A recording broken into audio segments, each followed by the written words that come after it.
নমস্কার বন্ধুরা, আপনারা কেমন আছেন? আশা করি ভালো আছেন। আজ আমি আপনাদেরকে শোনাবো মাঘ মাসে মূলা ও ধনিয়া খাওয়া নিষেধ কেন। বাংলার সংস্কৃতি ও খাদ্যাভ্যাসে ঋতুভিত্তিক কিছু নিয়মনীতি প্রচলিত আছে, যা মানুষের শারীরিক স্বাস্থ্য ও প্রকৃতির সাথে সামঞ্জস্য রেখে গড়ে উঠেছে। এর মধ্যে অন্যতম হলো মাঘ মাসে মূলা ও ধনিয়া খাওয়া এড়িয়ে চলার পরামর্শ। এ নিয়ম শুধুমাত্র কুসংস্কার নয়, এর পেছনে রয়েছে বৈজ্ঞানিক ব্যাখ্যা ও ঐতিহ্যের মেলবন্ধন। মূলা একটি শীতকালীন সবজি, তবে মাঘ মাসে, যা বাংলার শীতের শেষ পর্যায়ে, এই সবজিটি খাওয়া বেশিরভাগ ক্ষেত্রে এড়িয়ে চলা হয়। এর কারণসমূহ হলো মূলায় ফাইবার ও সালফার জাতীয় উপাদান থাকে, যা ঠান্ডা আবহাওয়ায় সহজেই হজম হয়। তবে মাঘ মাসে শীত কমতে শুরু করে এবং শরীরে উষ্ণতা বৃদ্ধি পায়। এই সময় মূলা খাওয়া অনেক সময় গ্যাস্ট্রিক, অ্যাসিডিটি এবং বদহজমের কারণ হতে পারে। অতিরিক্ত শীতল প্রকৃতি। মূলার প্রাকৃতিক প্রকৃতি শীতল।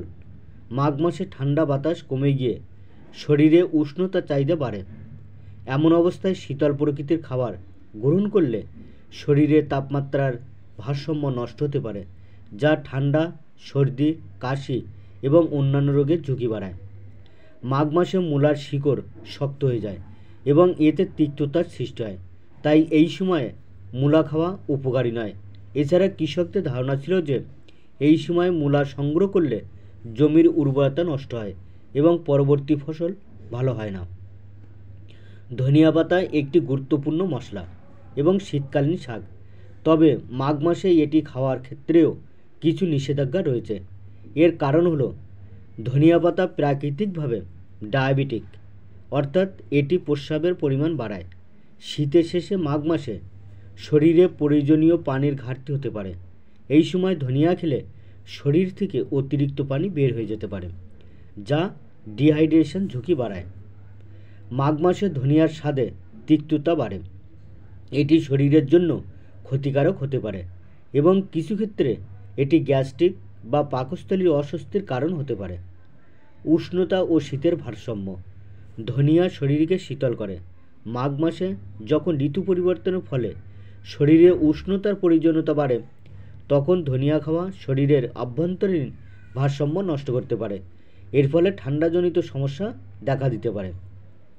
বাংলার গ্রামীণ সমাজে ঋতুভিত্তিক খাদ্যাভ্যাস প্রাচীন কাল থেকেই চলে আসছে।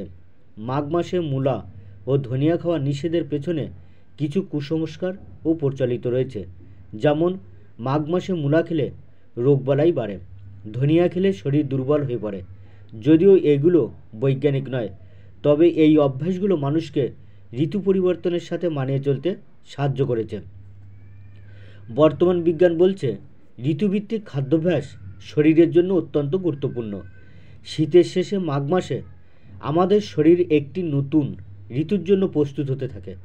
এ সময় অতিরিক্ত শীতল প্রকৃতির খাবার খেলে শরীরের রোগ প্রতিরোধ ক্ষমতা কমে যায়, তাই মূলা ও ধনিয়া খাওয়া এড়িয়ে চলার পরামর্শ দেওয়া হয়। তবে সব কিছুই পরিমাণে নির্ভর করে। যদি কারো শরীর এসব খাবার সহজেই গ্রহণ করতে পারে, তবে মাঘ মাসে সামান্য পরিমাণে মূলা বা ধনিয়া খাওয়া ক্ষতিকর না হতে পারে। মাঘ মাসে মূলা ও ধনিয়া খাওয়া এড়ানোর পেছনে বৈজ্ঞানিক, ঐতিহ্যবাহী এবং সাংস্কৃতিক বিভিন্ন কারণ রয়েছে।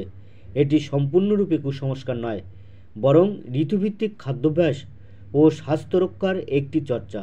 তবে আধুনিক জীবনে এ বিষয়ে আরও সচেতনতা থাকা উচিত এবং ব্যক্তির শারীরিক অবস্থা ও পরিবেশের উপর নির্ভর করে খাদ্যাভ্যাস গড়ে তোলা প্রয়োজন। ঠিক আছে বন্ধুরা, আজ এই পর্যন্ত। সবাইকে অসংখ্য ধন্যবাদ জানিয়ে এখানেই শেষ করছি। বিষয়টা আপনাদের কেমন লেগেছে অবশ্যই কমেন্ট করে জানাবেন। আর এই রকম ভিডিও আরও দেখার জন্য চ্যানেলটি প্লিজ সাবস্ক্রাইব, লাইক এবং শেয়ার করবেন আপনাদের বন্ধুবান্ধব এবং আত্মীয়স্বজনদের কাছে। আর বেল আইকনটি প্রেস করতে ভুলবেন না, কারণ এই রকম আরও ভিডিও আপলোড করতেই প্রথম নোটিফিকেশান আপনার কাছে পৌঁছাতে পারে। নমস্কার।